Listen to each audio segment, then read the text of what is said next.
You want answers? I think I'm entitled. You want answers? I want the truth. You can't handle the truth.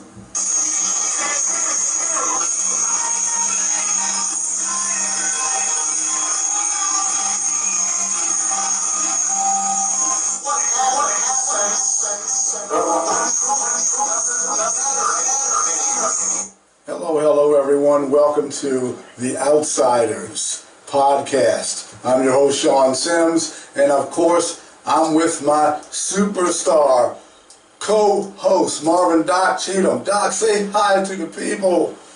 Hello, folks. Good afternoon, good morning, good evening.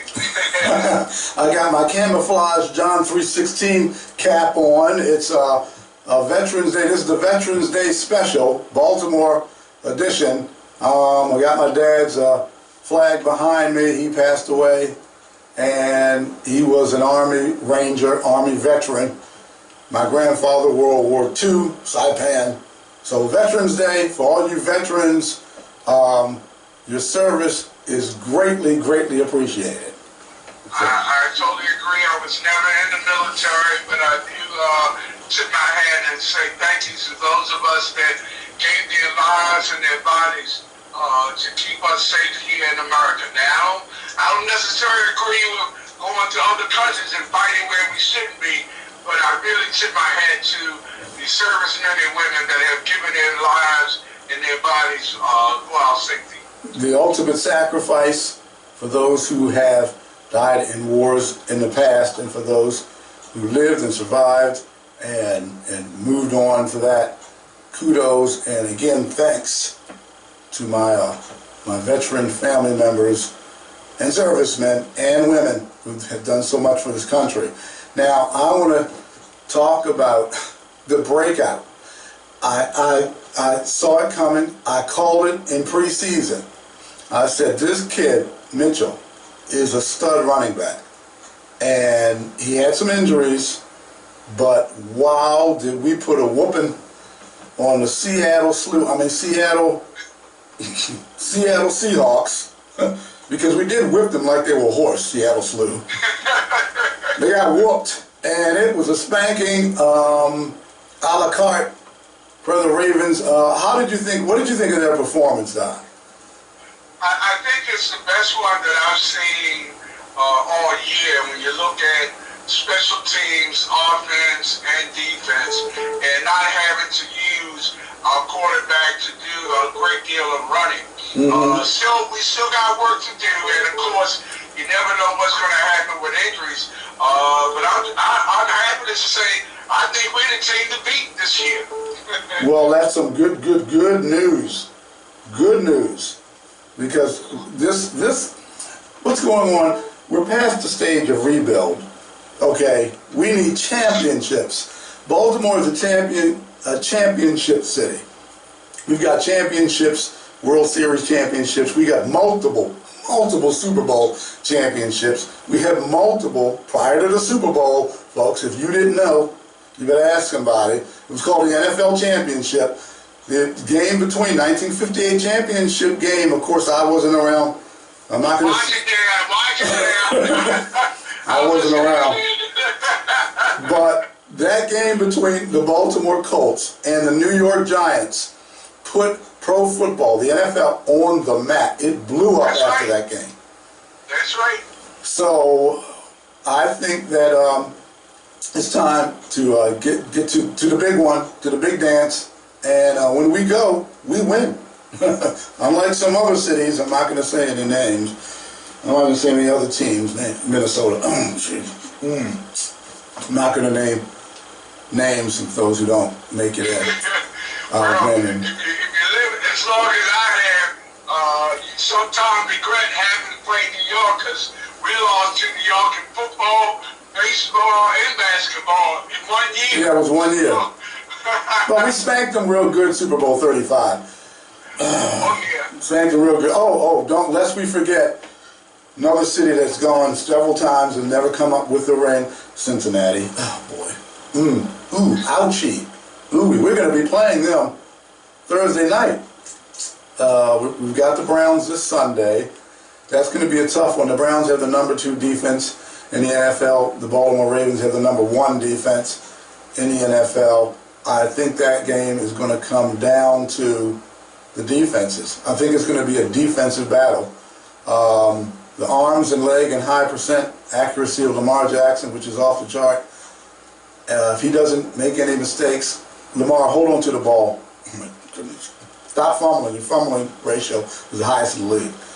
Other than that, he doesn't fumble or turn it over, we win. That's just gonna be my prediction. And we do have special guests. Actually, we have two, possibly two. We have Mary Hughes. I'm going to be calling her in just a smidge, just a little bit. And the Director of Communications for the Baltimore City Fire Department, Kevin Cartwright. Spoke with Kevin yesterday. I like him, Doc. He seems to be he seems to be a cool cat. Doc. That's one job that I tip my hat to everybody and say that's one job I could never do. I'm very appreciative of the firemen and women. I just think that, like many things that happen in the poor black community, folks in the middle class community have no idea what we go through. We average 3 fires a year due to vagrancy. So, folks will be on this show and other shows talking about what they experience, but they have no idea what we experience in poor black neighborhoods. Wow, that's a shame. Locke, this is what I'm going to do real quick, because I want to say something first. I want to make this clear. What is going on with this white powder business? I don't know what's going on at this flying under the radar, and it flies under the radar, and it's been flying under the radar for a long time, but not anymore. Not anymore, Baltimore City Circuit Court. You're not going to be flying under the radar anymore, because I'm going to grab you by your britches and the scruff of your neck, and I'm going to pull you out to the light of all the crap that's going on. Oh, and Bishop Barry Chapman, God bless him, he's fighting that fight. He's trying to get back in. I don't know what's going on there. I got to talk with him. But what goes on at that circuit court, it needs to come to light. And this anthrax threat, Sheriff Cogan, I spoke to Sam. Sam threw me over to the fire department. Sam, why are people still in the building? There's white powder that was found in an envelope. You're telling me people are still there? You didn't get them out? So there's an issue. And I'm going to compare this to the Brooklyn Day shooting, because the police were warned. Remember, Doc, how the police were warned and they were told over and over and over again that there were people there with knives and guns, hundreds of people with knives and guns, and there were multiple calls that came in. Remember that? I remember to the degree that I consider what happened in Brooklyn was probably one of the, sadly enough, the most covered up incident that multiple agencies had something to do with a great tragedy. And yes, I'm pointing the finger and I'm saying rah, rah, rah for Billy Murphy, yes, because they are totally exposed and will expose what Baltimore City agencies did not do to protect poor and black folks. Exactly. And not only that, and Billy Murphy met with Billy once in one of his offices. His office. Guy had, what, 3 big screen TVs that were monitors, and he's eating a hoagie, a steak sandwich. And we had a nice powwow, him and myself and Desiree Dodson. We were doing some political things. We went to get some advice from Billy, gave some very good advice, and I hope he whoops them so bad, really. I think he's being nice. I think the combination for the 4 suits are, what, 100 million? I think he's being nice. I really do. And he also said they don't have insurance. What kind of dumbbell doesn't have insurance? You got a city, you got a police agency, you have all these agencies, and you don't have insurance. Let's stop there. You know what? Because I'm thinking about that. Doc, does that make any sense to not have any insurance for lawsuits in your city agency? Not only does does it not make sense? You would think it would be a requirement of all of these folks that been mayors and controllers and president of the city council and city council people. Y'all been serving on the board for years, and we've been spending millions, if not millions of dollars on lawsuits, and you don't realize you don't have insurance? I mean, it's crazy. I mean, Dwight Pettit would, he would clean up the Baltimore City Police Department. Oh my goodness! I mean, Marvin. And there are other, Warren has done his damage. I don't know too much about Jay Wendell and that. Maybe we'll have a convo on that. But here we go again. Billy, take it to him. I think without a doubt, Billy Murphy will expose the great cover-up that our officials did, and I include the city council, because y'all rubber stamped that report that was given, the after report.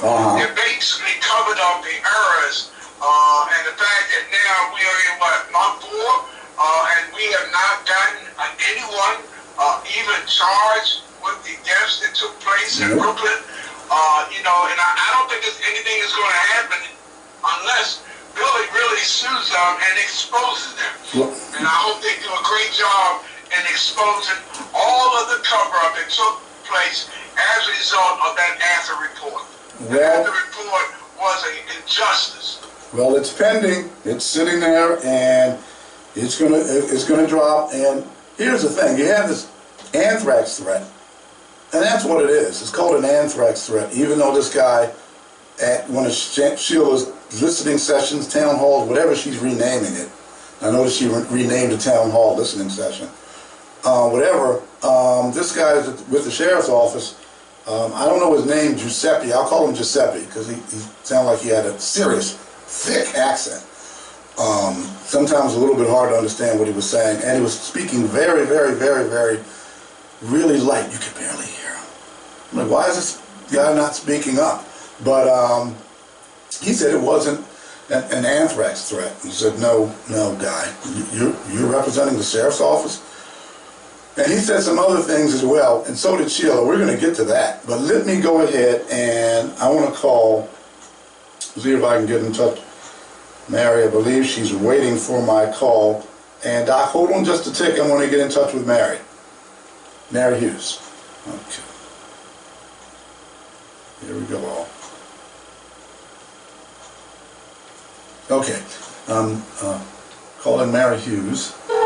She's going to be one of our guests today. Hopefully I can reach her. She said this will be a good time. And Kevin Cartwright, I'll be calling him just a little bit later as well.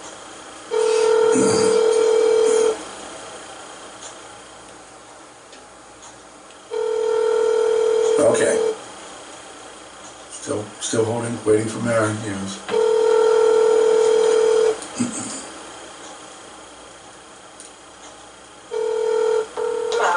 You've reached the Jitterbug voicemail for... Okay. Okay, Doc? Yes, sir. Okay. Well, Mary didn't pick up, so maybe she'll call back a little bit later. So, what I wanted to say is, this threat that's going on, this multiple threat, in 2 weeks, you find white powder in an envelope twice in a 2-week period.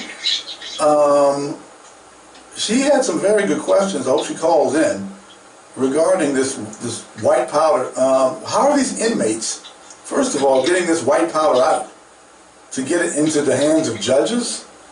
That's a dangerous situation. You might find somebody's crazy enough to actually have anthrax in the powder. How does that work with the inmates getting out mail? How does that happen? I think what definitely do some scrutinization, and that is the process and procedure that is used when clients that have offices, and I'm assuming this city, federal, and state, that have offices in the courthouse, we need to review, or someone needs to review, what is the mail procedure for receipt of mail coming from various locations. I think that would do everyone good as to how mail actually comes in, and see if there's ways to improve upon the procedure where mail is received by them. But having been I guess a recipient of a package, and they all for the most part are considered to be, since the last, I would say 15 years, anthrax threats. You may find at the end of the day it was not anthrax, but I think it has gotten to be common language that if it's white and it's in a package, you assume it might be anthrax, but it could in fact be something else, like it was in my case. It was boric acid. It was not anthrax, but at the time that I received it, the fire department says go outside because it's an anthrax threat. Exactly. And I did exactly what they told me to do. Exactly. Well, Giuseppe with the sheriff's department, again, I don't know the guy's name, so I'm going to call him that. He said that it was not, and this is what he said, and I have it on tape, okay, to tape the whole conversation. He said that there was not an anthrax threat. That's what he said. So, what do you think of that? Well, I think he might be using the wrong language. We have experience at Baltimore a number of packages that have come, and yes, you pointed with the painting with the broad brush that you call it anthrax. But other than that, if you say that someone received a package and you don't at least identify what it could have been, you don't think it's a Christmas gift or a Thanksgiving gift or a Valentine's gift. So you put a label on it that would immediately let folks know what you have received is very much in question, could be a question so far as what it may do to someone's life. So you grow a brush and they call it anthrax. Yes, it may not have been anthrax, but you definitely know once someone says it's an anthrax threat, you know you got to take it seriously. Because people died that got anthrax. Well, what I want to do is I want to play what happened November the 1st at Sheila Dixon's. Hopefully you'll be able to, the audio is going to be better. Sure it is, because I think I tweaked it a little bit, but I want to play. I want to play what happened and at this event. Let me go ahead and pull it up. Okay. Here we go. Hold on, y'all. Hold on, y'all. Here we go. Good evening, everyone. My name is Sean Simmons, I'm the host of the podcast, The Outsiders, and I have a few quick questions. First of all, there was an event that happened a few weeks ago at the Circuit Court for Baltimore City. What happened was white powder was found at the Circuit Court for Baltimore City. Everyone knows. Okay, everyone knows about white powder. Can you hear that okay, Doc? Yo, yeah, your audio is real good, real good. See, I told you, I just had to tweak a few things, but let me go on and continue. That this is an anthrax threat, possibility of anthrax. There was no evacuation. The employees were locked into that building. The citizens of Baltimore City were locked into that building. My wife, who works at the Circuit Court for Baltimore City, was locked in that building. People who are here who have spouses, who are married, who have children.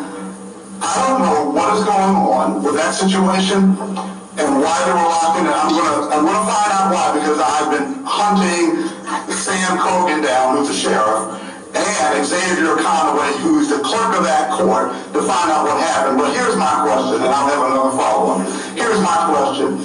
If you were mayor, and if you become mayor again, speaking of public safety, because that's a serious issue. Anthrax will kill. And if and when you're mayor, would you make sure at City Hall, if the same exact situation happened, where there was anthrax threat, would you make sure that the citizens and your employees at City Hall were evacuated from that building immediately in that situation? And the follow-up question is, when are we going to see a debate? I want to see you, the other candidates, and hear from you all. what you have to say, what your plans are. The monologue is fine, fantastic and great. I was a campaign advisor. I would be doing the same thing. But the citizens, we want to hear a debate. So those were my questions. Well, I appreciate it, and you probably will. It probably won't be until February is the filing deadline. What in the world? There's other things I could say. I've got my John 3:16 hat on, my camouflage John 3:16. So there's certain things I'm going to try to behave myself. What is she talking about? What do you mean? February, the filing date. See, this is what I'm talking about, the Queen of Cups. She's being deceitful. There's no such thing as a debate having any relationship to the filing date, period. Period. Doc, do you know of one? Any? Do the two correlate at all? No, it's a play with words, but I would say this. I think I don't want to necessarily say it's deceitful, but how open are our candidates? And I'm broad-brushing all of the candidates that have not filed, but are doing everything that they can not to have to actually register and let folks know how much money they have. But why are you keeping it a secret? We know that you're running. Why don't you just go ahead and file? You're doing it because you don't want to have to begin to report financially what you're bringing in. And I think that's really unfair that the overwhelming majority of folks that are going to be on the ballot in May next year, the overwhelming majority have not even filed yet. Wow, they need to file. What are you doing? Let me see. Anyway, there have been, I've got to check, but there are 4 so far. I believe there may have been one more. I have to confirm that. But she's saying something, and she's doing it to misdirect. It's a misdirection tactic. You say February, so that way people in their minds, they think February. But somebody, and because I was a campaign advisor, I was involved in some very important campaigns. Don't get it twisted. My advice would be for someone, first of all, Brandon is not going to debate her because he wouldn't even show up at the town hall they had where there was just Sheila there and a few other people, her supporters. But I mean, to get him to show up anywhere against Sheila, he won't even be in the same room as her. You probably need to buy him a pair of Depends underwear just for him to be, just for him to even go in the room to be near her because he's scared of her. But my advice is somebody needs to step up, show some cojones. Don't let Sheila intimidate you at all. Show some cojones and challenge this candidate to a debate straight up. She's got all this experience. She's supposed to know so much. She's supposed to be so wise. I was in my private life and they kept telling me, you Sheila, you gotta run. And I love my private life. And I love my private life, but they told me to run. And I just gotta run 4 times. Doc, this is the 4th time she's run for mayor. Well, I know legally everyone has the right to run as often as they can, but I think it begins to send a wrong message to people in general. Like last night, there was the Republican debate for President of the United States. And here, it's such a bad example when the leading candidate that we assume is going to come out of the Republican Party doesn't see a necessity in even being on a debate. And I don't call many names. I don't talk about too many people and call their name. I do that with Antonio Hayes because I still think he owes my community an apology for the mistruth that he gave. But very seldom will you hear me call people's names. But this is the second name that I will call. I call Antonio Hayes' name, and I call the former president. I call his name because he did not appear. It doesn't seem like he wants to appear at any of these debates. Well, yeah, that's what he's doing. It's a tactic he's employing. Quickly, because I want to get back to the anthrax thing, but I will say this. With the Democratic Party, I'm getting word, people, and don't get it twisted. The show is The Outsiders, but we get the inside information. And I'm getting word, Doc, that Joe Biden's not going to run again. I don't know how it's going to be done and how they're going to pull him out. That's the word I'm getting. If he doesn't run, because his numbers are tanking, in the battle states especially, double digits, and Trump is increasing double digits in certain groups, that is blowing their minds. So who they're going to replace Biden with, if he does indeed, is either pulled out or drops out. I believe he'll be pulled out, personally. But Trump, like I said it when I first started this show. I said, I see it coming. We've got too many people telling me too many different things. And I looked at it and I said, Trump's going to win the presidency. Biden's not going to make it through. If they replace Biden with someone, just forget it. The demographics are just against them. They would have to lean way left in order to pull in the kind of numbers they need. And by doing that, they will push away a lot of middle voters. And that will be the demise. And Trump will win. Mark my words, I said that in October. Biden's too old, and the senility and the brain is going. He can't even find his way off the stage. So there's a problem with that. But I digress.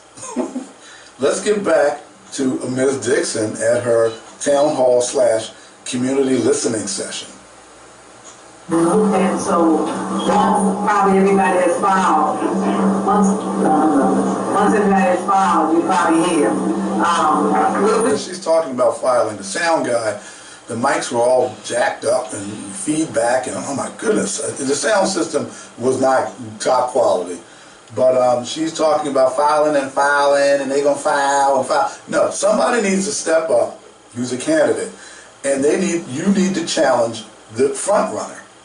Duh, that's Sheila. Brandon, please, Brandon's toast. Brandon is counting on the vote being split and maybe some funny business happening again to get him in. But he's toast. So you need to focus on the front runner. But let me finish up this garble and what Ms. Dixon had to say. There probably won't be a debate, I guess. Now, there probably will be a debate. Listen to this. Sanctimonious. There probably will be a debate, I think. I think. Why are you scared? Why won't you just come out and be a strong leader, which you're not? See, if somebody who's a strong leader, they would say, Sean, or Mr. Sims, however you want to refer to me as, I do believe in debate. I believe that we should get the differences that we have as candidates, what we want to do, and I'm willing to debate anyone about the issues and what's going on, and I want to have a debate. I want to have at least two, so that the people and the citizens of Baltimore City to know that I am really the true person to be mayor and the best person for the job. That's how you answer that question, Sheila. I don't want to be your campaign advisor, but it seems as though I'm giving you campaign advice.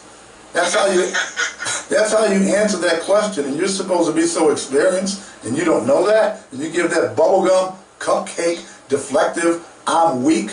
What you're telling people is, Sheila, what you're telling people by giving an answer like that is that you're weak, that you're a weak candidate.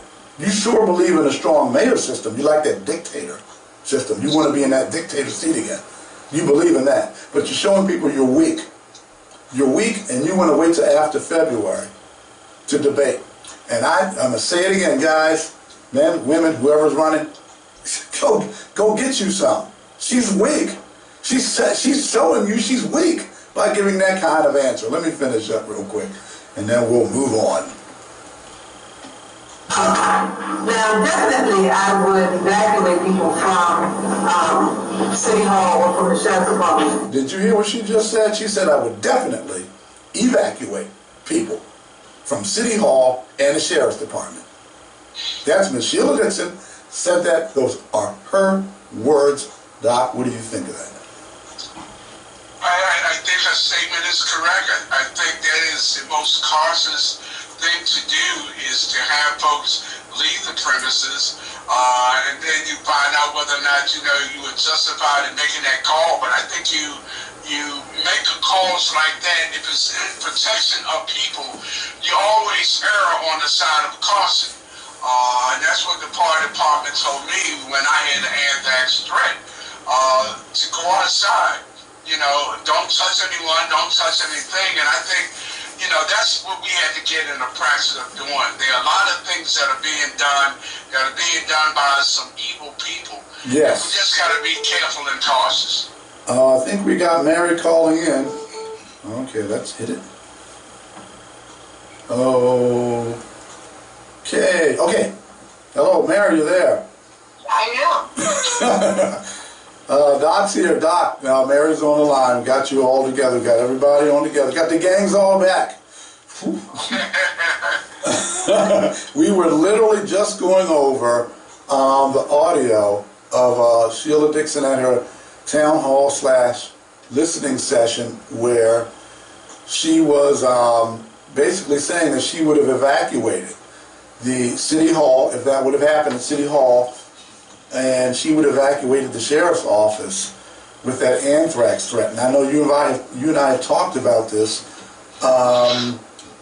What do you think of the fact that the sheriff, twice, on 2 occasions in 2 weeks, there were 2 anthrax threats at the Circuit Court for Baltimore City? What do you think of the fact that he kept people in the building again? Well, I really don't understand it. Now, you brought out the fact that obviously there is a way in which you handle these threats throughout the United States and whatever, and evacuate. That's my understanding, because you do not know exactly what it is. And until you really determine what it is, you have the safety of the people in mind. So you remove the folks. I don't understand the thinking. I don't understand the lack of compassion. I don't understand the lack of care. I don't understand the lack of professionalism. If you are responsible, and that's why I asked you, Sean, whose call was it? Was it the sheriff? Was it the fire department? Was it the mayor? And it appears that it should have been, or could have been, the sheriff, whoever call it was. The question they have not answered, I haven't, is why didn't you? And they can say, well, it didn't appear to be, but yeah, but the procedure, let's deal with the procedure, let's deal with the lives. Exactly. And I'm not a conspiracy person, but the point is, we've had these anthrax scares in many different situations. It is frightening of the people who hear about it in a particular environment, and it's going to be even more frightening when you're told to stay in place, and you're told to do that. And I don't understand, and I think someone in authority has to say to the public, this is why we did it. At least let's hear an explanation as to why it was not done. And we're not hearing that. And as I said before, this is a second one. Will the third one be deadly? Well, what are we supposed to be? Well, this guy at, I don't know the gentleman's name, I'm just calling him Giuseppe, just for the time being. I don't know who he is, but Sheila Dixon said that he was a representative or someone with the sheriff's office, and he was speaking very low. He was speaking so low I can't even play the audio because he was practically whispering. And he said, and I'm going to tell you what he said. He said it wasn't an anthrax incident. An alert, there was an alert from the clerk's office, and they alerted us from the clerk's office. The protocol was to call the fire department. And he also said that the first assessment, the fire department, was whether or not it was a public safety issue. Then this is what he said. This guy's with the sheriff's office. If it was anthrax, the fire department would have alerted us right on the scene immediately, and And then the second protocol would have been to evacuate it. That was one of the stupidest things I've ever heard. Stupid. So they had to evaluate whether or not it was an anthrax, or they moved it for evacuation. Is that what you're saying? That evacuation had to be made first? They switched the protocol. The protocol, and you can check it out all over. I literally have a story here that there was election officers in Spokane, Washington, and some other places, Pierce County, Washington, and the Tacoma Fire hazmat team responded, and the substance tested presumptively as baking soda. But however, they evacuated the building first. They called 911 and the police. They evacuated the building, and this is Spokane County election, and this happened in 3 other election sites, and this just happened. I believe it was either today or yesterday, a few days ago. It just happened, and they evacuated, let me make this clear, Baltimore City Sheriff and Clerk of the Court, they evacuated the entire building each time. That is the proper protocol. 911, evacuate, hazmat team comes in, finds that the powder or the substance is not anthrax, then at that point you bring the folks back into the building to work. You don't leave them in the building. Yeah, that makes sense. You know what you determine if it is an anthrax. You know it's powder. And as I said before, it could have been coffee creamer, it could have been sugar or whatever, but until you determine that, you don't put anybody's life in danger. What's the big deal about evacuating? Well, no, this is what he said. He said that they didn't evacuate because they didn't want to upset the business of the building of the clerk, the circuit court. So he said that. I have it on tape. I have him on tape, and so his importance, and he said that in front of an audience of people. And so what he's saying is that paperwork that you could have set aside for an hour or two was more important than evacuating people. That's right. You're taking on the business of what was going on in that building. It's not more important than the lives that were in that building. And for him to make a statement like that shows a degree, I would say, of a person who's not wise, who's not thinking. I would not have even said that. You're willing to let business go on as usual until you determine whether or not this is a threat to the people in that building. That is absolutely ridiculous. And he said it. And you have to be held accountable to that. He was proud of it. He was proud of what he said. And I thought it was disgraceful. I thought it was disgraceful that Sheila Dixon did not, when he said that, again, I'm talking about somebody who's a leader and they want to be the leader of the city, she should have immediately said, wait a second, you can't put paperwork in front of people's lives when there's an anthrax threat that could harm and kill, or biohazard threat. You don't do that. That's why Sheila said, to her credit, I would have gotten my people out of City Hall first, and then let the fire department come in and the hazmat team come in and find that everything is okay, then send them back. That's what you do. So Sheriff Cogan, I don't know what's going on. I'm going to call Kevin Cartwright in just a few minutes. I'm going to call him and get him on the line to find out what the fire department thinks of all this, because Sam Cogan, the sheriff, he's there on site. It's called being on site. My dad was military. That's why I've got his flag here. It's Veterans Day. My YouTube people are going to be able to see all this. It's Veterans Day is tomorrow, the 10th. And I've got my dad's flag here. I'm wearing my John 3:16 camouflage hat. And I was taught how to do things, how things were supposed to be done properly in security situations. And it's called being on site. See, the sheriff and the clerk, 24-year-old kid, he doesn't know his head from a hole in a wall. And he's supposed to be protecting people more than twice his age. They're seniors that work for the circuit court. You seniors, you older adults, seniors, you should be in an uproar because they were locked in there too. And it's called being on site. Shouldn't the mayor have had a say with all of this? Shouldn't there have been a statement from the mayor? He's too worried about running from Sheila and finding a pair of Depends to put on. because it's 3 weeks ago, I sent to the sheriff an email and I requested information relative to who or what makes the determination whether to evacuate or not evacuate. That was about 3 weeks ago. One of the staff members did call me on a different subject matter and indicated very clearly that they had received my correspondence. I'm still waiting for a response because I think it's a very easy question to answer.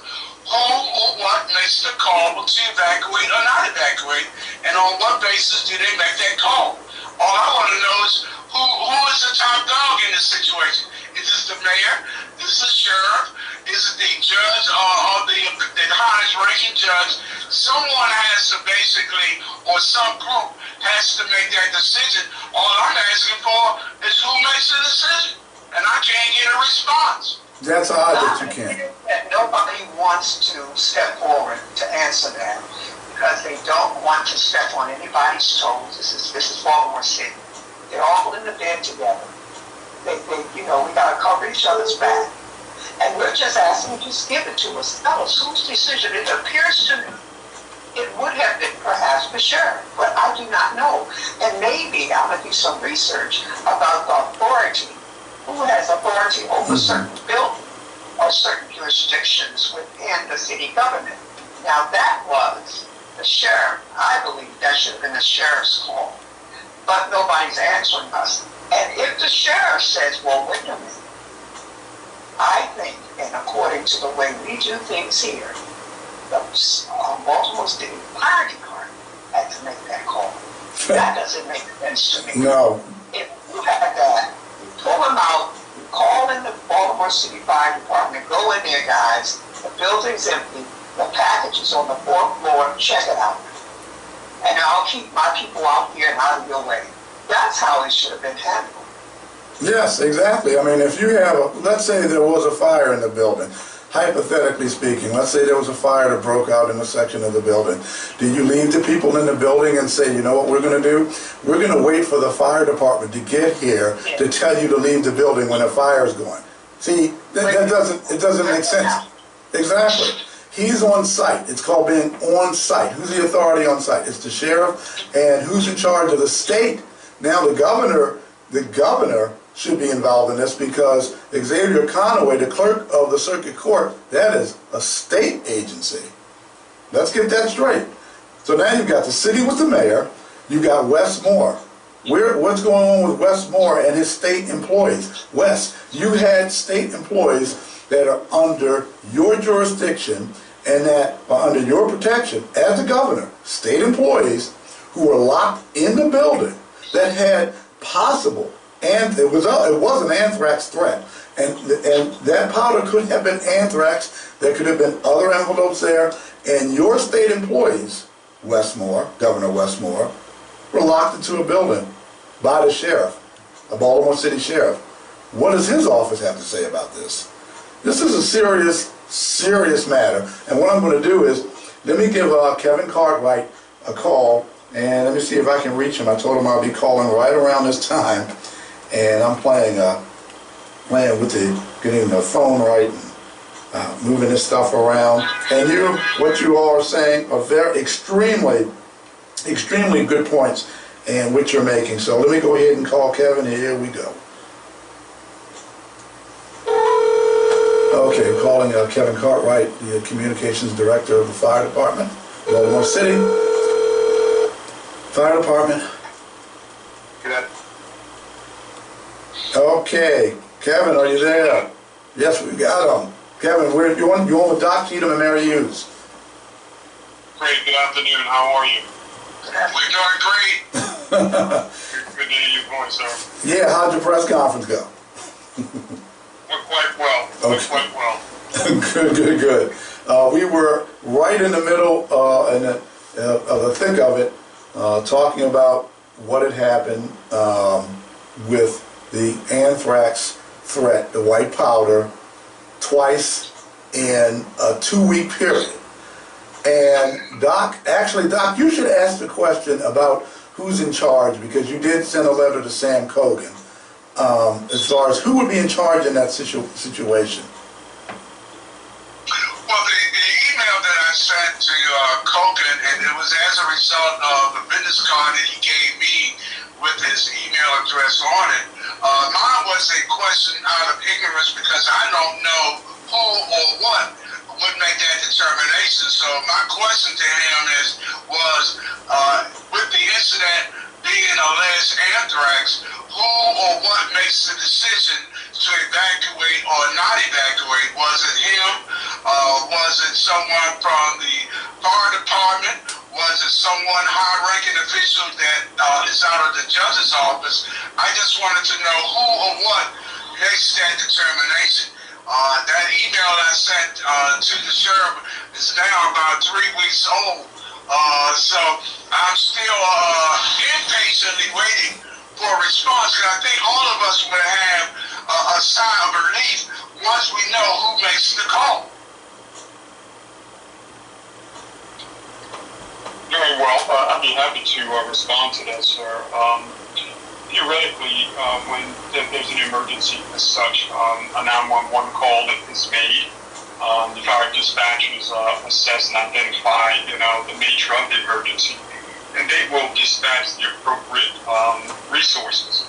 In this case, the law enforcement was notified, as well as the Baltimore City Fire Department.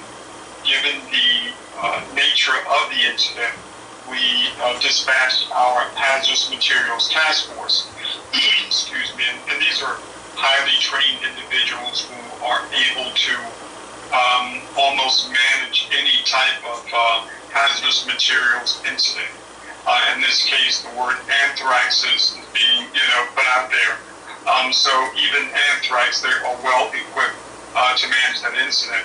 But as it relates to your question about evacuation, we operate based off of the National Incident Management System, where there is a structure of personnel and resources to help to more adequately and efficiently manage an emergency. Oftentimes with similar incidents as this or others, when people are affected by some type of threat, there's mayhem. People are running. If you think back to being back in grade school, when the administrators would facilitate a fire drill, what would they tell us? Walk, don't run, because more people are subject to, suffer injuries and things of that nature. So in this case, an incident commander, of course, would take charge of the incident. The task force would gain entry to the facility, in this case, of course, the courthouse, get access to where this incident occurred and begin to do an investigation. They would get access to information. In this case, I believe it was an envelope, and they will test that envelope, as well as identify any individuals who may have come in contact with this culprit, or culprit, so to speak, and not allow people to just go, running throughout the building, because if there was a potential threat, say it was something else, and you're coming in contact with other people could theoretically be exposed. But in this case, if it had been anthrax, the most appropriate thing to have done was to, first of all, verify whether it was anthrax or not, and then identify everyone that may have had some contact, begin to assess and evaluate those individuals, and get them to definitive care to receive the appropriate treatment and care. Okay. Well, Go ahead, Mary. I'm reading from FEMA. This is what FEMA says about it. FEMA says, depending on the nature of the chemical incident, people in the affected area may need to evacuate or shelter in place at a specific location to prevent them from being exposed and or contaminated. Even if you had not evacuated, they did not even have a shelter in place where people could have gone to be protected if in fact there was danger. And neither of that was done. No evacuation was done, no shelter in place was done.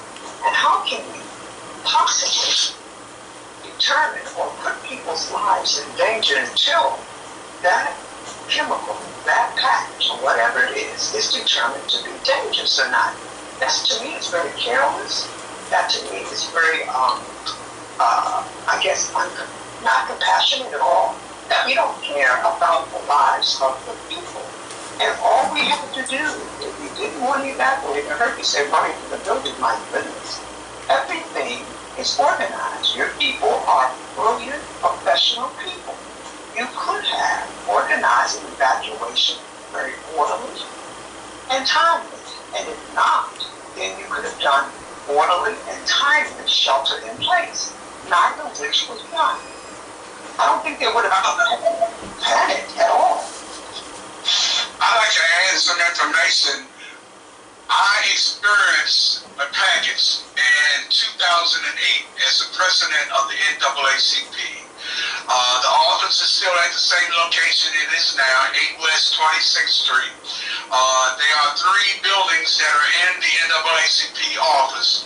When I called the fire department on that day, it was a hot summer day in July, directly after a NAACP National Convention where I was designated the #1 branch in the nation.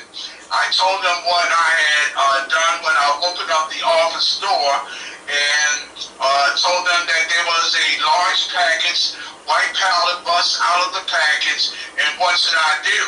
They told me very explicitly, have everyone get outside the building, don't touch anything, since you're the one that had it on you, don't touch anything, stand by yourself, and evacuate the rest of the building. This is 2008 now. I experienced this myself. It was on all 4 national TV stations, and I was told, immediately evacuate and make certain everybody else in the building was out. Sure, thank you for sharing that. And if, in fact, that any of that did not, take place at all, then that's certainly something, to be evaluated and addressed. But again, going back to the premise that identifying isolation and determination of any potential threats is important as well. And having individuals that may have been exposed, corralling those individuals and not allowing everybody to just go, to and fro, could very well potentially, spread something. But again, anthrax has various means of contamination. You can be contaminated through, through the skin, excuse me, through inhalation, or even through the gastrointestinal system. So that the various ways, and again, that exactly what happened, how it happened, would certainly have to be evaluated and certainly addressed. Well, I just have a question. When the white powder is found anywhere, especially a federal building, a courthouse, school, etc. In this case, it was a state courthouse. Baltimore City Circuit Courthouse is the state courthouse, the state agency. At the time the powder is discovered, and the employee, because there's supposed to be protocol for the employees of what to do once that happens, but I don't know if that's in place or there's training for it. But once that happens, who makes the call to evacuate or to lock the building down and leave the people in the building? Who at the point of contact? Because it's called being on site. My dad was military. He was an Army Ranger. Taught me a lot of stuff. the person on site, the person of authority. There are two people of primary authority. They're both elected officials. It's the Sheriff, Sam Cogan, and Xavier Conaway, the clerk of the court.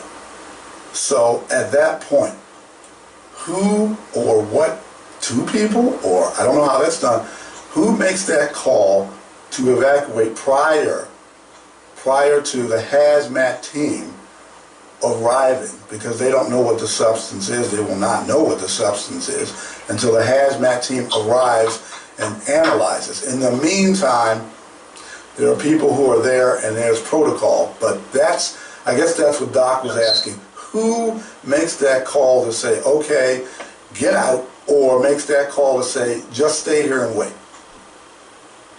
Yes, and theoretically, there would be a protocol within that entity, that organization, among those officials that would designate what is to be done at the time of a similar incident.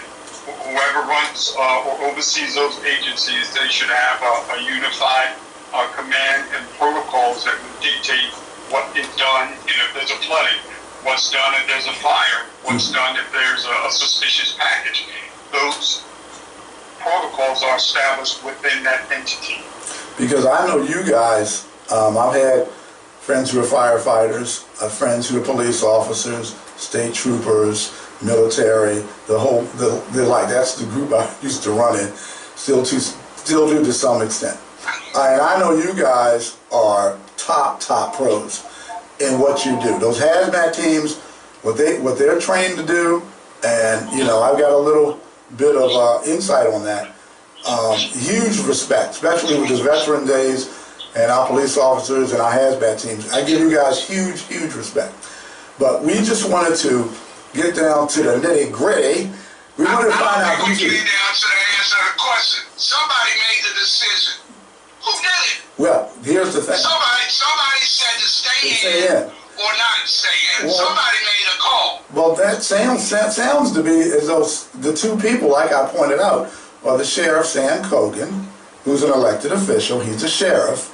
His main concern, as far as I know, is the citizens and, of course, the employees, don't get me wrong, but the person who's in control of those state employees, they're judiciary employees. They're Maryland Judiciary employees.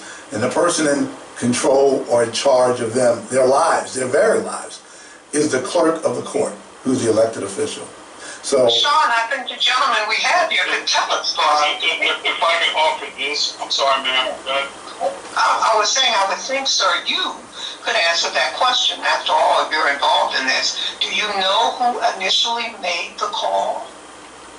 I don't know where the initial 911 call came from. No, I'm not talking about 911 call, sir. I'm talking about the decision to evacuate or not evacuate.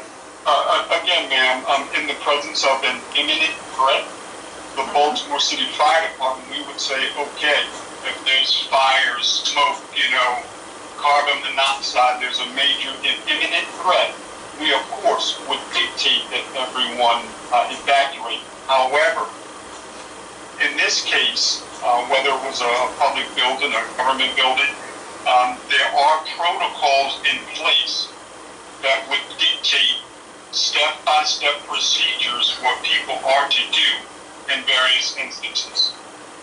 That the people who run that building, who manage and operate that building, should be familiar with, and they should practice those protocols to be able to implement them in the presence of these types of incidents. Who made this call? Yeah. You're saying everything, there's an answer to this. Somebody said stay in the building or not stay in the building. yes, someone made that call. Somebody made that call. A human being made that call. So, I can't tell you, I don't know that our incident commander, doesn't sound like a decision that the incident commander would make, not knowing what the actual imminent threat is. We have to get to the actual envelope or whatever the evidence is, test that to assess whether there is a threat and address it as necessary. Well, Kevin, I'm going to have to, on this one, I'm going to have to disagree with you. And here's the thing. because all the reports and articles that I have been studying and reading, they are saying the same thing ad nausea, and that is, if there is white powder, and when there has been white powder, that they automatically treat it as though it is a biohazard, because they don't know. So they have to act in accordance. So because they don't know that, because they don't know what it is, they have to evacuate. That's why there's nothing. I've got report after report after report after report that I pull up, and it's the same thing. Complete evacuation of the building, because they are treating it as though it is anthrax. Until it is proved otherwise by the hazmat team, by the fire department, it will be and has been all over the country, and the White House as well. This past July 3rd, the White House found powder. They found out it was cocaine, but they evacuated that 55,000 square foot building, that the White House, that's what it is. The executive mansion, it is 55,000 square feet, and that building, I believe, is about, what, roughly 50,000? The Elijah Cummings building, roughly 50, 60? So it's about the same size, actually. So that's what we want to get the person who, or people who made the call to keep the people in the building. That's what we're searching for. That's what the Outsiders does. But sure, and I personally, I would be happy to, look into that on our, behalf on, the fire department. Great, terrific. To, assess if,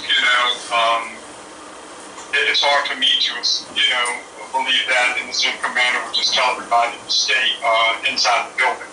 But I will have to assess, within our department, exactly what took place when, the initial hazmat team arrived, what actions, were taken by the incident commander. Okay, great. That's good enough. How do you guys feel? Because at least he's going to be looking into it. Well, I guess my question is, Captain, you're saying that since you don't know who made the call, that's what you're saying to us, and you're willing to look into it to find out who did make the call. And Kevin, if I'm hearing you correctly, by finding that out, perhaps you too will dig a little deeper about the proper protocol, because there will be a third time, the proper protocol when this happens again. Absolutely. Absolutely. And like I said, I'd be happy to, look into what happened when our initial units arrived on the scene, what decisions were made, who made those decisions. And one of the things that we do periodically is we, with our jurisdictional partners, we hold various types of hazardous materials, training exercises, and others to know collaboratively when these things happen. If we're working with the Baltimore Police Department, we're working with the Baltimore City Health Department, we're working with the Sheriff's Office, the library, whomever, so that when these things happen, everybody is familiar with a unified protocol, and that's why we operate under the National Incident Management System. That simply helps organizations better manage these incidents with the least adverse impact. Well, Kevin, I want to thank you for coming on The Outsiders, giving us this vital information. Kevin, please, may I ask a question? Oh, sure.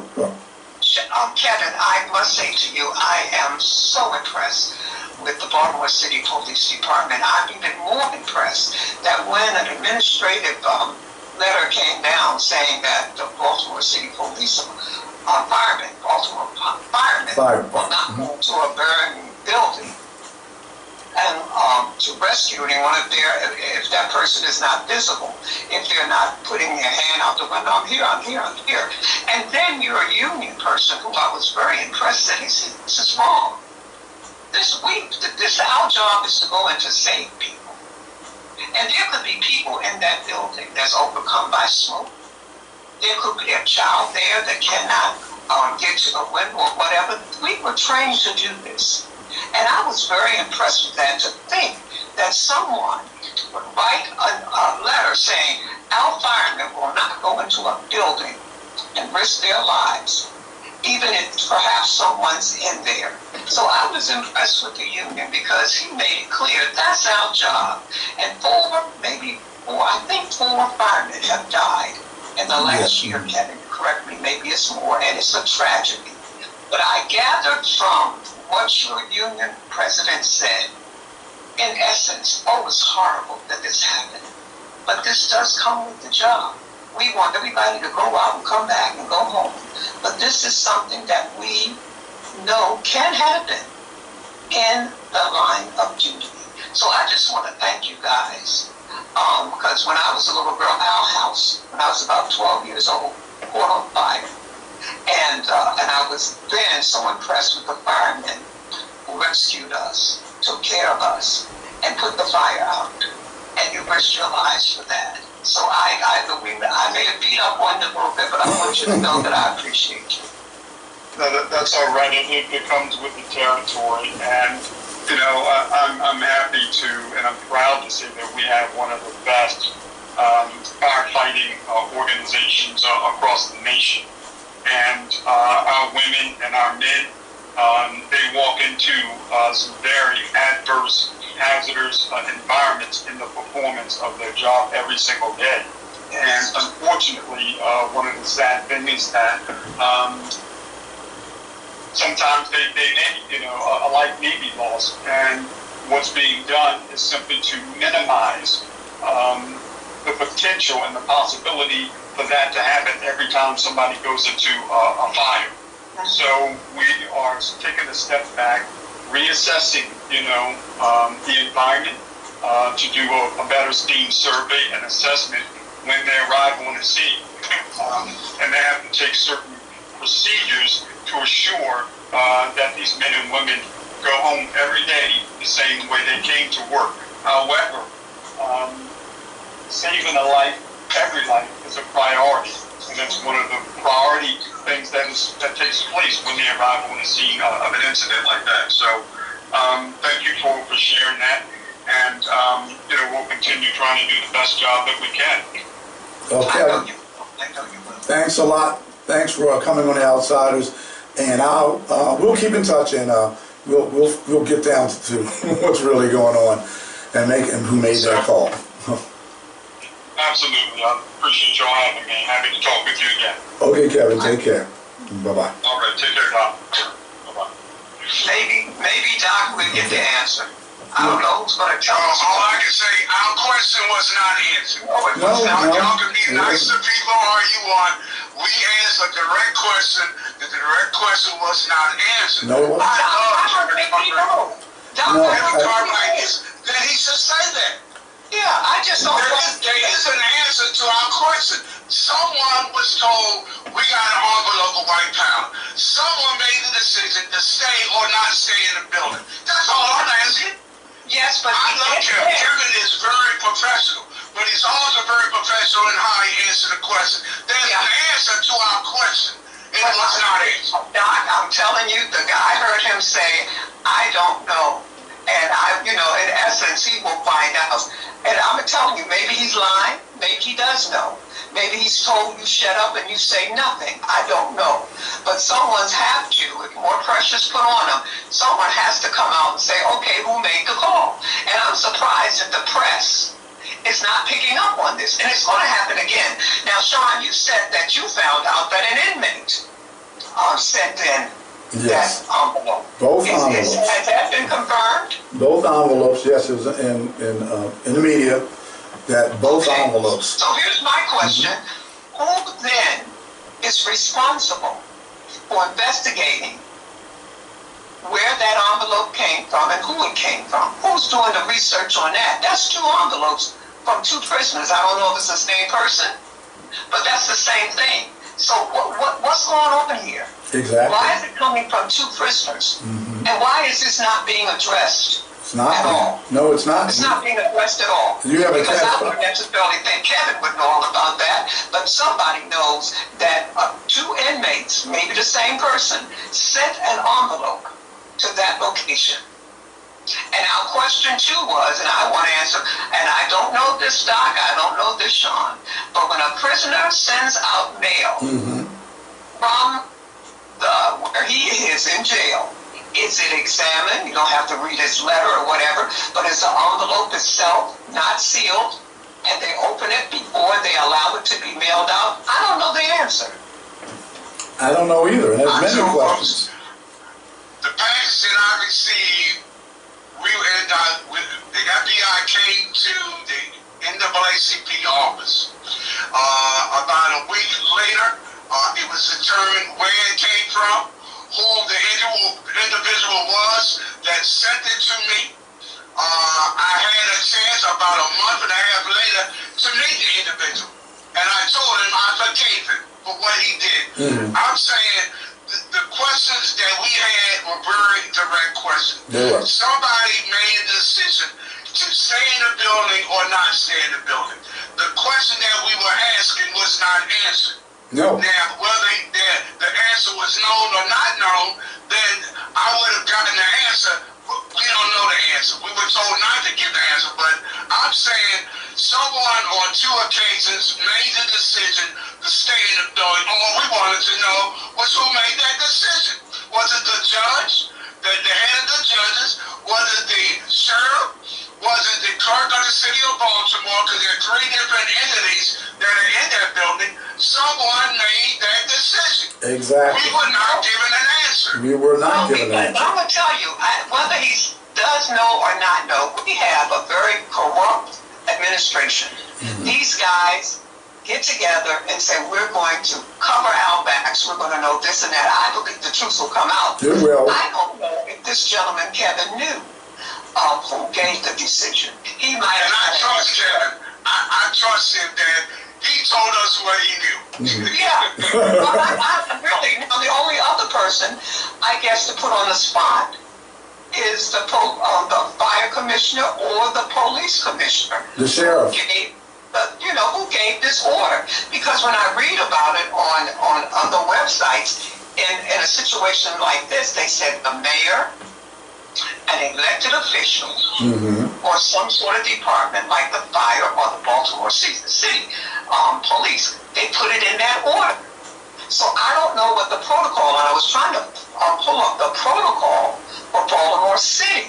He kept mentioning protocol. So what is the protocol We'll get it. for any type of anthrax threat for Baltimore City? It's written. It's got to be somewhere. We will get the answers to those questions. We will, the outsiders, we will find out who made that call. And as a matter of fact, that information that you have with FEMA, Mary, could you send that to me? Sure. Could you send that to me? Because I'm going to let you know this, and Doc knows this. Doc, do I quit? I don't stop. I'm going to find out who made that call. Who made that call to keep those people in that building with an anthrax threat? Who made it? Whose decision? But Sean, can I ask you this? Don't you think also there is some responsibility on the people that were in that building to really be outraged? Yes. And the way in which they were treated, and I don't hear it. That's so right. I'm saying, okay, I want to know it, you want to know it, Doc want to know it, but I wasn't in that building. If I was in that building, I would be raising all types of heads. You would think. Why did you put me in that situation? You would think, but those people are just beat down. Twice. But here's the thing. But Mary, I want to explain this to you because I want to answer your question.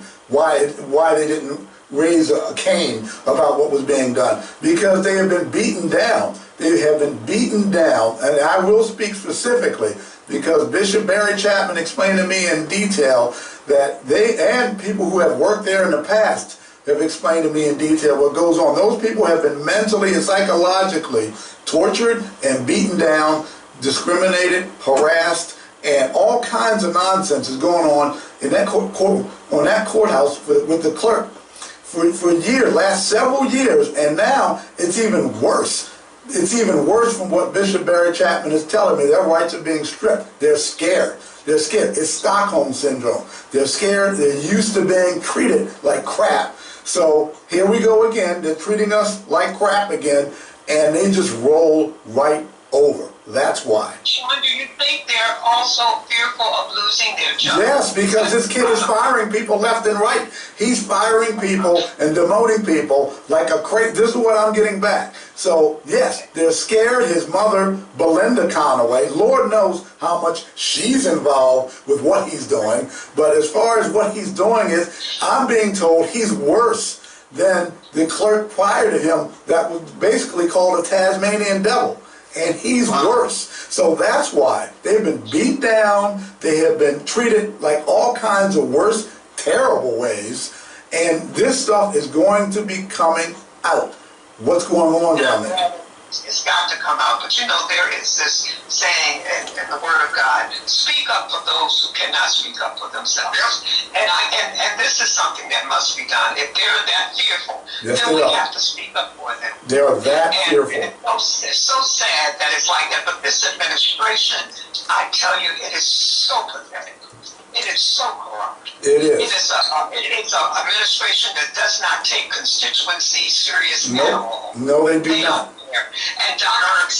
You are so correct. There's the reason that we are right now in a consent decree, because the City of Baltimore Police Department was found guilty of violating 3 United States constitutional amendments. That's why we are in a consent decree.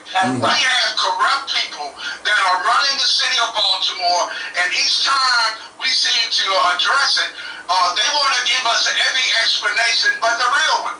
Look as to why you have a consent decree. There were 3 violations of the constitutional amendment. Exactly. Exactly. And the police department, they want to say, oh, we can't do it. Listen, you brought it on yourselves. Don't tell me what you can't do because of that.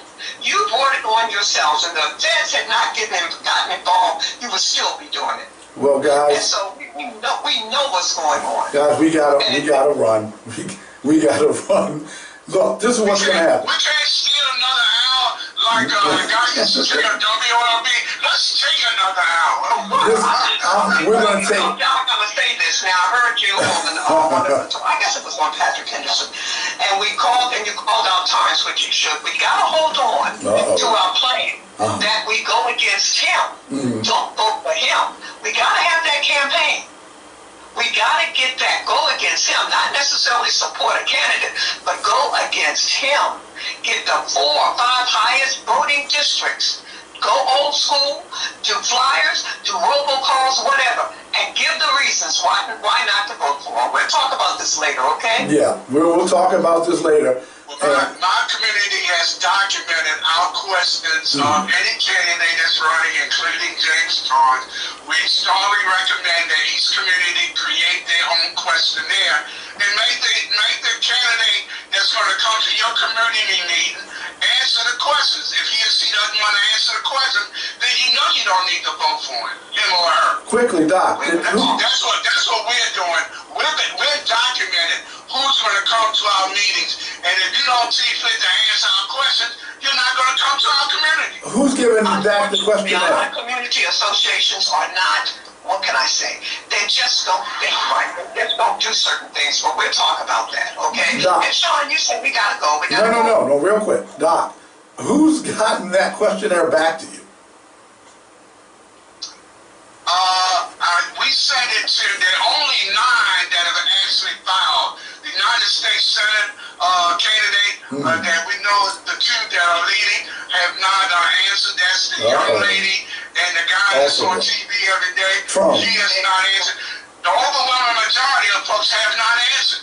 The first person that answered, and I'll be honest with you, he's a Republican running for the city council position in the 7th district. His name is Anderson. He's the only one that has responded.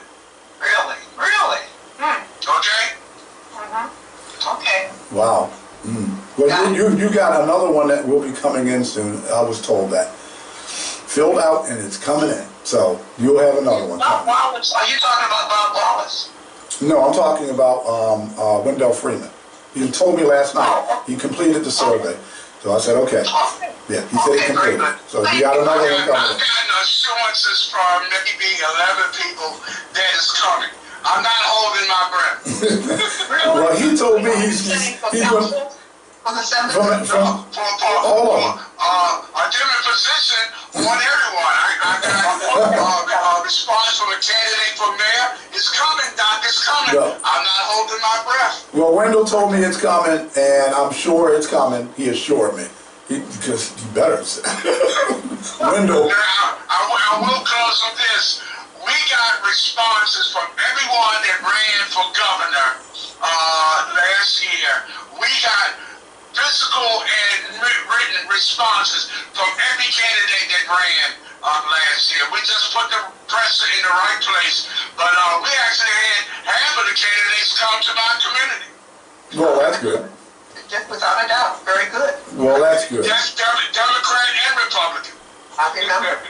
Well, on that note, guys, we got to run, but thanks for calling in. It was great having, of course, my co-host superstar, Doc Cheatham, and Mary Hughes. Great guest, Mary. You always follow. Thank you. I don't know if anyone better than she is. I don't know if anyone better than she is.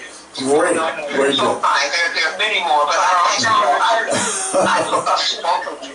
You know what? The truth. That's what I like about you and Sean. You're very passionate, so is Sean. And you want the truth. Like you said, just tell us. That's all we want. Just give us the truth. Right? That's what we want. That's right. Okay. Take care, all. Bye-bye. Love you more. Take care. Wow, that was something else. That was The Outsiders. That is what you call a real conversation in depth. And that's how we do it on The Outsiders. And I'm going to end with, I have the Banks report. Missed a few weeks of the Banks report. The show got kind of out of hand. But Kim Banks, the Banks report, some poignant words. So we're going to go out on that. So listen up. And here we go. Kim Banks report.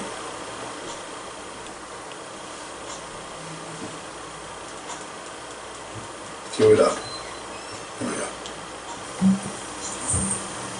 Or a feeling of being pumped to jump on the back of impatience and try to make us run faster than we are capable of at that moment. For a good reason. It's imperative to keep your eyes on the prize and not be caught up in a moment of irrational thinking. Although Headache was the first male athlete of the year to win the highest score of all at Arizona State, he left the college and did not graduate. The one achievement that he felt he would have made, that would have made all of his mistakes worth the while, would have been to be drafted into the NBA. And that didn't happen. When it didn't happen, all of his hopes and dreams and everything that he had worked so hard for just sunk. Stillman and Gagliano took advantage of the vulnerability of Headache and Ice. They knew that a fear of poverty and a basic need to eat would make risky, dirty money way too irresistible. Following an FBI investigation, Gagliano and Headache served prison sentences. Ice received probation, and they all lost what could have been successful, inspirational careers. It is a cautionary tale that begs youth to, number one, choose your associates carefully. The day will come when one of you will have to meet the other where you are. So you need to be the leader. 2, practice patience and hard work. If it comes too fast, it's trash. 3, love yourself. Learn your gifts. Earn your living doing what makes you happy and a better person. Be the best person you can be. Be better and do better. 4, remember, not everyone deserves to be in your circle. If they don't bring anything to the table, anything positive, then they can't sit down. 5, life is too short. As we can see, we see more and more people dying, young and older, for different reasons, from medical reasons. Look at what happened with COVID. And crime. Crime is taking out people out in serious major numbers. Don't expect or even try to be perfect. Embrace your flaws and your scars. Because let me tell you, they are the beautiful tattoos that you've earned. Wear them with pride. I want to end with a poem written by Camouflage. And it's called Choices. Choices. We can make excuses as much as we want. But we always have choices. If I had a chance to do it all over again, I know for certain that I would do things much differently. Hindsight is 20/20 vision. We aren't all blessed with the gift of prophecy to peer into ours or anyone else's future. We can only look back, learn from our mistakes, recognize that we had choices. Bring with us what we can grow from, and leave behind that which does not serve us well. We all have choices. We all make mistakes. Whom of us is perfect? It's difficult to know sometimes where to go when we reach that fork in the road, especially if we lack guidance, love, and support. Sometimes the road less traveled is the road that we need to take. But we avoid it because it's less exciting, too much work, with its overgrown weeds and the rocks and stones that cause us to stumble and fall, while the harshness of storms whip and slash at our patience. We don't pause long enough at that fork in the road to reflect on what is important, how to live better, to observe how our peers and role models have chosen the wrong roads, how their walk differs from their talk. We just know that we want the same instant gratification, a quick fix, fast buck, and a taste of power. So we choose the road most traveled with bright sunlight and freshly bloomed flowers, where the butterflies are fluttering and nature seems to smile. It's easy and comfortable, in the warmth and comfort of so many others who choose the same road. As life ushers us forward, we find that the farther we go, the darker, the more dangerous this road becomes. The flowers are dying, and the sunlight scorches our skin before it eventually fades. Misery loves our company, and the butterflies flutter no more. And then we've reached yet another fork in the road, where our past meets our future. At that present moment, we have a choice. We can either pause, reflect, and change paths. Choose the one which we are meant to be on, where we prosper in diligence, integrity, strength, and faith. Or we can ignore our past and the lessons in our mistakes and choices, journey on as if our pain, sadness, and regret is all for nothing. It's never too late to change. It's never too late to bless the universe with the gift of ourselves as we are meant to be. So what if we failed at one thing or another? And yes, some failures are more damaging than others. They're all still failures. We can try today to be better. If we just pick up the tools that our spirit gives us, we can hack away at the weeds of the same road that we first turned away from. Plant our own seeds of intelligence, ambition, pride, originality, and dignity.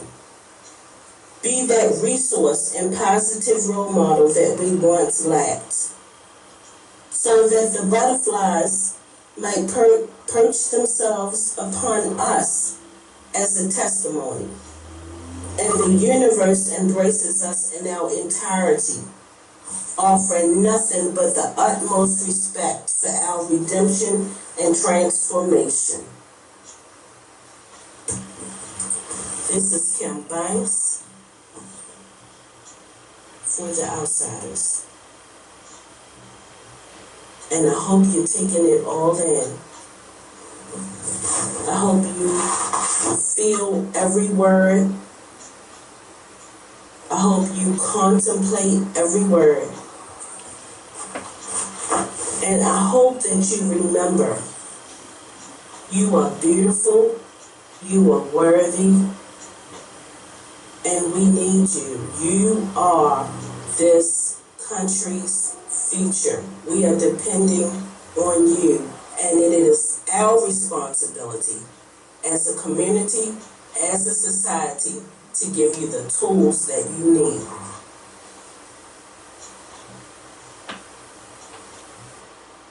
That was the Banks Report. Poignant words by Kim Banks, closing out the show.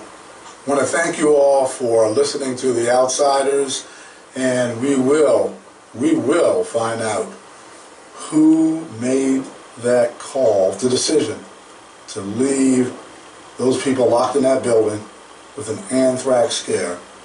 What is going on? The Outsiders will get to the bottom of it. Anyway, take care, God bless. Happy Veterans Day to our veterans. Goodbye all.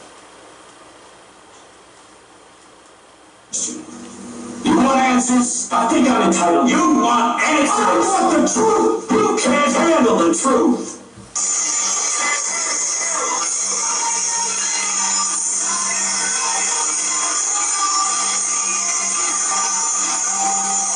What happened?